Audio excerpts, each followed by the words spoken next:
Toshkentda Dr. Avis Hospital va Xitoyning Chongqing universiteti mutaxassislari bilan hamkorlikda o'zaro tajriba almashishga bag'ishlangan ilmiy-amaliy mashg'ulotlar tashkil etildi.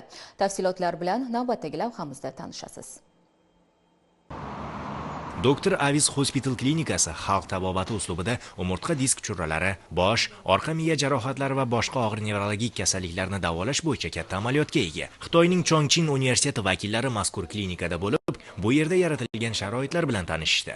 Xitoy tabobatining ish uslubi, davolash metodikasi to'g'risida ma'lumotlar berildi. Xorijlik tibbiyot sohasi vakillari shu kunning o'zida klinikada davolanayotgan bemorlarning ahvoli bilan ham tanishib, igna bilan davolash bo'yicha mahalliy mutaxassislarga o'z tajribalarini o'rgatdilar. Xitoy davlatini Chongqing universitet va Sansi Hospital bilan bizni xalq tabobati yo'nalishi bo'yicha klinikamizda ilmiy va amaliy hamkorligimiz memorandumimiz tuzilgan. Shu memorandumga asoslanib, ular bizda O'zbekistonda xalq tabobatini rivojlantirish masalalari yo'nalishi bo'yicha hamkorlikda birga ilmiy amaliy ish olib boryapmiz.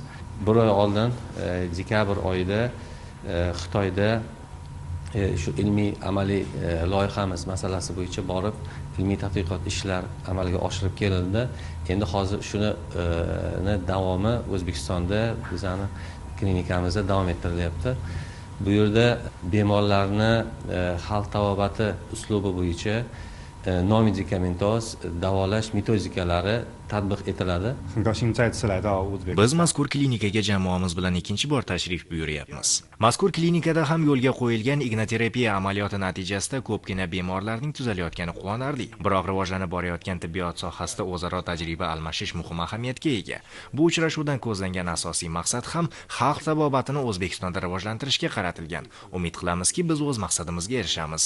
Uchrashuv davomida klinika tomonidan Chongqing universiteti professorlariga manfaatli hamkorlik uchun esdalik sovg'asi topshirildi. Qayd etish joiz, bu kabi o'zaro hamkorlik aloqalari natijasida xalq tabobatidagi xorij tajribasi o'zlashtiriladi. Pirovardida bemorlarni davolashning qulay va samarali usuli amaliyotga tatbiq etiladi. Shahzod Sultonov, Nurdavlat Ilyosov, Poytaxt.